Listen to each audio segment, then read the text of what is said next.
بسم اللہ الرحمن الرحیم جی، السلام علیکم۔ V5 میڈیا کی ایک اور پروڈکشن کے ساتھ میں ہوں ذیشان عادل، میرے ساتھ موجود ہیں جناب ظہیر عالم۔ السلام علیکم۔ وعلیکم السلام، جیتے رہیے جناب۔ روز بروز بدلتی صورتحال میں آپ جب تک ویڈیو اپلوڈ کرتے ہیں کہانی کافی آگے نکل چکی ہوتی ہے۔ اس کا مطلب ہے میں سلو کافی اچھا چلو اس سپیڈ کو تیز کر لیتے ہیں۔ آپ کا یہ گلہ جو دور اس کیے وقت دیتے ہیں۔ ہیپننگ ہے وہ بہت زیادہ یہ ہے الیکشن ہوں گے یا نہیں ہوں گے۔ ہم نے نہیں پچھلی ہوں دفعہ لاسٹ ٹائم جو تھوڑی بہت بات چیت ہوئی تھی اس میں آپ نے یہ بات بتا دی تھی کہ نہیں ہوں گے۔ میں تھوڑا سا اس کو مزید تفصیل سے جاننا چاہ رہا ہوں کہ یہ کیوں نہیں ہوتے نظر آ رہے، اگرچہ پی ٹی آئی کے تمام ہی مقلدین بھی اور مقربین بھی وہ چاہتے ہیں کہ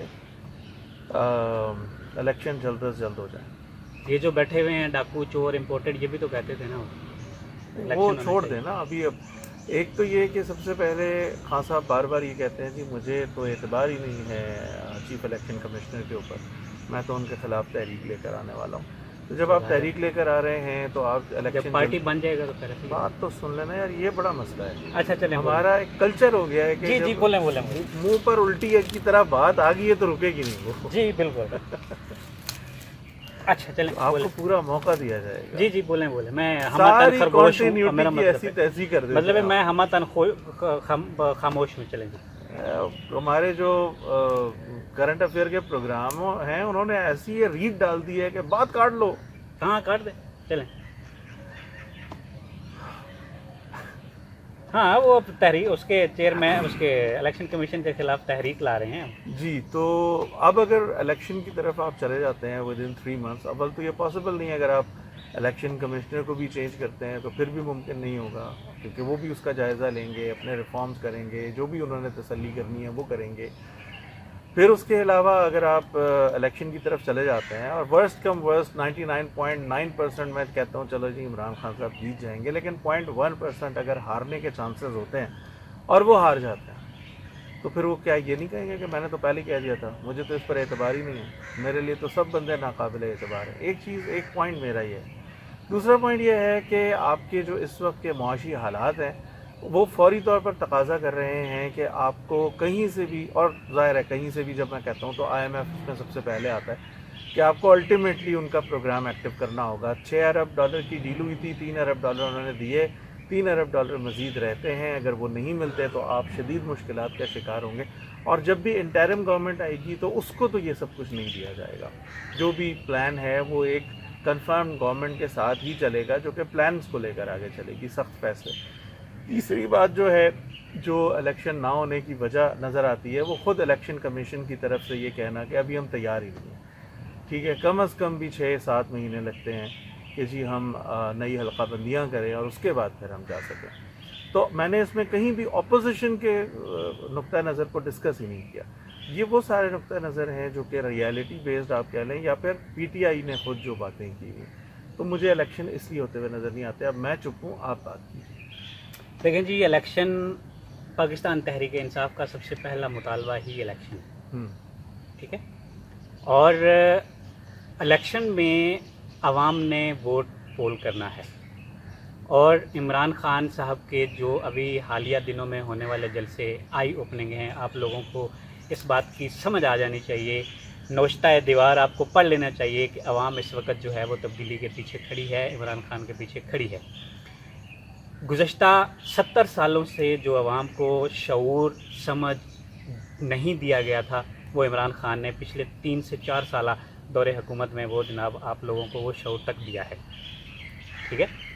اور اب یہ جو شعور آیا ہے ملک میں تبدیلی لانے کا، ملک کو ترقی کرنے کا، اور سب سے بڑی بات کہ عمران خان صاحب نے ہمارے ملک کے اس طبقے کو موبلائز کیا ہے اور سسٹم کا حصہ بنایا ہے جو الیکشن کے دنوں میں چھٹیاں منانے مری اور باہر چلا جایا، مطلب ہے کہ شمالی علاقات میں چلے جایا کرتے تھے، وہ آپ آج جو ہے نا وہ آپ کی اس کا حصہ ہیں۔ اور وہ اس لیے کہ ان کو اب سمجھ آ گئی ہے کہ اب چوروں کو مزید برداشت نہیں کرنا۔ آپ یہ کیا چاہتے ہیں کہ بڑا چور چھوٹا، چھوٹے سے چھوٹا، اس کے بعد بڑا، پھر اس کا بیٹا، بیٹے سے اس کا بیٹا، جیسے وہ کافی عرصہ پہلے مرحوم ممتاز بھٹو نے کہا تھا کہ جی یہ ہمارے ملک میں پالیسیاں ایسی بنائی جاتی ہیں کہ جناب کسی کو ایسی سوچ ہی نہیں آنے دی جاتی کہ وہ جناب کوئی بات سوچ سکے یا اپنے مستقبل کے بارے میں سوچ سکے. تو عمران خان صاحب نے سوچ دی ہے, میں نے سنا ہے نا, اب میری بات سن لیں نا, اب منہ پہ پٹی مان لیں تھوڑی دیر کے لیے. تو اب یہ تبدیلی اور یہ سوچ جو ہے, یہ اب الیکشن ہوں گے, ملک کے حالات بہتر ہوں گے, ٹھیک ہے. اور اچھا خاصا 3-4 سالوں کی محنت کے بعد ان سارے گند کو اکٹھا کر کے, گند کا سارا گند صاف کر کے ملک ایک ڈگر پہ چل نکلا تھا. پھر جناب بیچ میں امپورٹنٹ اور ان چوروں کو لا کے بٹھا دیا گیا, ملک کا بیڑا غرق کر دیا, ستیہ ناش کر دیا, ستیہ ناش کر دیا. بلکہ انہوں نے جناب یہ پچھلے کتنے 1 مہینہ بھی نہیں ہوا, 15 دنوں میں جناب 15 روپے جناب یہ ڈالر جو ہے وہ کہاں سے کہاں تک پہنچ گیا. ملک کی معیشت کا بیڑا جو ہے وہ انہوں نے بالکل ہی غرق کر دیا. بولنا ہے بولیں.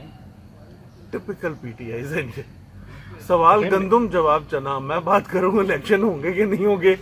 Election who, P T I نے یوں کر دیا, عمران خان صاحب نے یوں. بھائی الیکشن ہونے ہیں کہ نہیں ہونے, میں تو بات اس پہ کر رہا ہوں. ہم تو کہتے ہیں الیکشن ہو. آپ نے بھی ابھی آغاز میں جب میں نے کہا الیکشن ہو گیا, آپ نے کہا فوری طور پر نظر نہیں آ رہے. میں تو وہ تو ایک تجزیہ ہے نا, موضوع بھی وہ ہے کہ بھائی دیکھو یہ فتویٰ ہے کہ نہیں ہو رہے. کیوں نہیں ہو رہے, وہ اس فتوے کی ایکسپلینیشن ہے. اس لیے کہ چوروں کو پتہ ہے کہ اس وقت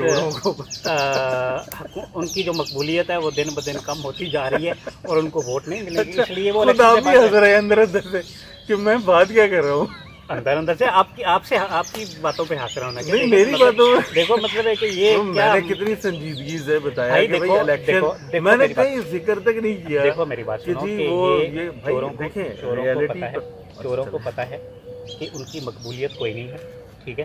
لوگوں نے اس کو تسلیم نہیں کیا ہے, اور یہ اس کی جو ایک ثبوت ہے وہ آپ نے پی ٹی آئی کے جو جلسے ہیں وہ دیکھ لیے, ٹھیک ہے. اور اپنا عمران خان کی اس کی کال پہ کیسے لوگ باہر نکلے ہیں یہ بھی آپ نے دیکھ لیا, ٹھیک ہے. اور جو ایک تو یہ یاد رکھیے گا, کبھی بھی جلسے جلوس جو ہے نا وہ یہ فیصلے نہیں کر دیتے کہ جی اگر آپ مجمع اکٹھے کرنے کی بات کرتے ہیں, جس وقت کال آتی ہے نا مولانا فضل الرحمان کی, ان سے بڑے مجمع نہیں ہوتے. وہ تو مدرسے کے اسٹوڈنٹ ہوتے ہیں, جو بھی ہوتے ہیں, ووٹ تو ان کے بھی ہوتے ہیں نا, یا نہیں ہوتے. وہ تو خاص ذہنیت کے لوگوں کو پکڑ کے جو بھی ہوتے ہیں, بات مجمع اکٹھا کرنے کی ہو رہی ہے. مجمع نہیں, ووٹر کی بات کر رہے ہیں. ووٹر کی نہیں. آپ کے جو سابق وزیر دفاع تھے خٹک صاحب, انہوں نے کہا تھا کہ ہم 20 لاکھ کا ہجوم اکٹھا کریں گے. تو میں تو ہجوم کی بات دیتے ہیں, ہم اپنے لیڈر کی بات کرتے ہیں. وہ لیڈر نہیں ہے آپ کے, ہمارا لیڈر عمران خان ہے. اچھا, تو علی امین گنڈاپور بھی نہیں ہوں گے, وہ بھی ٹھیک ہیں, لیکن چوہان صاحب بھی نہیں ہوں گے. مطلب ہے کہ فواد چودھری کو فالو کرتے ہوں گے. جی نہیں, ہم شیخ رشید پر آپ کو اعتماد ہوگا. جی نہیں, ہم قاسم سوری صاحب کو فالو کرتے ہیں, ہم اسد عمر صاحب کو فالو کرتے ہیں. اسد 6 مہینے میں فارغ ہو گئے. میرے پاکستانیوں, یہ میرا وزیر خارجہ ہوگا, وزیر خزانہ ہوگا, 6 مہینے میں فارغ. پھر پوچھا بھی نہیں. بھائی جب ایک گند تھا, گند تو صاف کرنا ہی تھا نا بھائی. کر دیا یہ گند. آپ اسد عمر کو گند کیا ہے؟ وہ بھائی ملک میں جو گند مچایا ہوا تھا وہ گند صاف کرنے کے لیے وہ اس بیچارے سے نہیں ہو سکا نا. وہ ہمارے ہاں انہوں نے that was your preparation basically, that shows your preparation, propaganda. میں تو یوں کر دوں گا. ہم نے جو ہے وہ لانگ ٹرم پالیسیز دینی ہے, اور آپ لوگ خوش ہوتے ہیں شارٹ ٹرم پالیسیز. تقریباً کتنی لانگ؟ ہم تو 5 سال کے منصوبے کے تحت بیٹھ کے وہ ساری پالیسیز بنا رہے تھے, اور اس کے بعد 5 سال میں سے 3.5 سال گزر گئے تھے. ہوا کیا تھا؟ ابھی اس کے رزلٹ آنا شروع ہو گئے تھے. کیا مسئلہ؟ مثلا آپ کی دیکھیں, آپ کی معیشت جو ہے وہ سنبھلنا شروع ہو گئی تھی, اچھا مہنگائی 22,000 ارب روپے کا قرض لے کر خزانہ. اب آپ کہتے ہیں آپ کے خزانے میں جب خان صاحب گئے ہیں تو کتنے پیسے تھے؟ 22 ارب روپے. 22 ارب روپیہ تھا. یہ کس سورس سے ہے؟ عمران خان, وہ عمران ریاض خان, نہیں عمران خان صاحب, نہیں عمران ریاض خان نے. عمران ریاض کو تو چھوڑو نا, ہم تو اپنے لیڈر کی بات مانتے ہیں. تو اسٹیٹ بینک آف پاکستان کی ویب سائٹ پر وہ تو چور ہیں سارے, وہ اسٹیٹ بینک بھی چور ہے. انہوں نے تو یہ ان کے کہنے پہ اسٹیٹمنٹ دی تھی نا, کیا کہ وہ تو اسٹیٹمنٹ تو بنتے ہوئے بھی تو ٹائم لگتا ہے نا. یہ بھائی نہیں, جو فیکٹس اینڈ فگر ہماری گورنمنٹ کے جانے تک تھے وہ ہم ان کو تسلیم کرتے ہیں. بعد میں ان چوروں کے دورے بے شک سائٹ پر نہ ہو, ان کے سائٹ پہ کیوں نہ, لیڈر نے کہہ دیا. مطلب ہے کہ اس وقت کے وزیر اعظم جھوٹ بولتے ہیں. اس وقت کے وزیر اعظم نہیں، وزیر اعظم حکومت گورنمنٹ جانے کے بعد کی بات کر رہا ہوں میں. تو جب ہم عدم گئے ہیں اعتماد تو ہو ہم گیا. نے جو ہے وہ بتا دیا تھا کہ اچھا یہ پیسے ہم دوسرا چھوڑ کے بھی جا ایک رہے ہیں. امپورٹنٹ ٹاپک ایک چھوٹا سا ڈسکس کر لیتے ہیں کہ یہ جو ہمارے اب سٹنگ پرائم منسٹر ہیں اور پھر ان کی جو کیبنٹ ہے جو جس کو کہ آپ چوچو کا مربع سمجھتے ہیں اور کہتے ہیں، سو فار انہوں نے یہی دکھایا ہے کہ وہ چوچو کا مربع ہی تھے. انہوں نے عدم اعتماد پیش کی لیکن وہ اس کے لیے خود پریپیئرڈ نہیں تھے کہ اگر عدم اعتماد کامیاب ہو جائے گی تو ہم ان کو یہ پورا اندازہ تھا کہ ان کو کیا کیا ہرڈلز فیس کرنے پڑیں گے. اگر پتہ ہوتا تو کبھی بھی نہ آتے. وہ اس کے لیے پریپیئرڈ تھے نہیں. وہ بڑا لمبا گیم ہے جو میری سمجھ ہے اس کے مطابق. ان کا آنا وہ کیا جائے رفتن بائے ماندن والی بات نہیں ہوتی، نہ ادھر جا سکتے ہیں نہ ادھر جا سکتے ہیں. وہ اس پوزیشن میں چلے گئے تھے جو سو کالڈ ایک کانسپریسی ہے کہ جی اگر خان صاحب رہتے تو وہ فلانے کو آگے لے آتے اور وہ فلانا آگے آ جاتا تو پھر بڑا مسئلہ ہو یہ جاتا. تو ڈرامے بازی ہے ساری جو کچھ بھی ہے، لیکن جو وجہ بنی، جو ٹریگر پوائنٹ بنا، وہ سارا یہ بنا تھا.